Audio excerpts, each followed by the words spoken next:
এখানে বলছে একটি পরীক্ষায় 25টি এমসিকিউ আছে, প্রতিটি সঠিক উত্তরের জন্য 4 নম্বর এবং ভুল উত্তরের জন্য পাচ্ছে 1 নম্বর করে মাইনাস।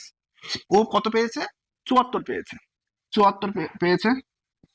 প্রতিটি সঠিক উত্তরের জন্য 4 নম্বর, ভুল উত্তরের জন্য 1 নম্বর। আর টোটাল প্রশ্ন হচ্ছে 25টা। তাহলে ও কটা ভুল করেছে সেটা আমাদের হিসাব করতে হবে। আমরা প্রথমে একটা জিনিস খেয়াল করি, আমরা যদি 20টা যদি ভুল দেই, 4 গুণিং কত পাবে? 4 গুণিং 80 পাবে, তাই তো? যদি 20টা মানে করে, এখন আমরা যদি দেখি ও পেয়েছে কত?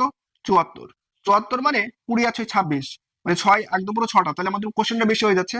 আমরা যদি 19 করি, এখানে 19 গুণ 4, 19 গুণ 4 করলে আমাদের কত হচ্ছে? 76। মানে 74-এর আশেপাশে আমাদের একটা সংখ্যা ধরে নিতে হবে, যেটা যেন 74 অপেক্ষা বেশি হয়। মানে আমাদের কোশ্চেনের গুণ করে এটা করতে হবে, কারণ ভুল করার জন্য আমাদের নেগেটিভ মার্কিং আসছে। এই জন্য আমাদের গুণ করে এমন একটা সংখ্যা নিয়ে আসতে হবে যেন 74-এর পাশাপাশি থাকে, কিন্তু 74-এর থেকে বেশি হয়। এই জিনিসটা খেয়াল রাখতে হবে। তাহলে 19 আর 19 কত হলো? 76, মানে 19টা কোশ্চেন হয়েছে। এখন যদি আমাদের, যেহেতু 74 পেয়েছে, তাহলে 74 করতে গেলে আমাদেরকে 2 বাদ দিতে হচ্ছে, তাহলে দুটো কোশ্চেন বাদ দিতে হচ্ছে। তাহলে 19 আর 2 কত হলো?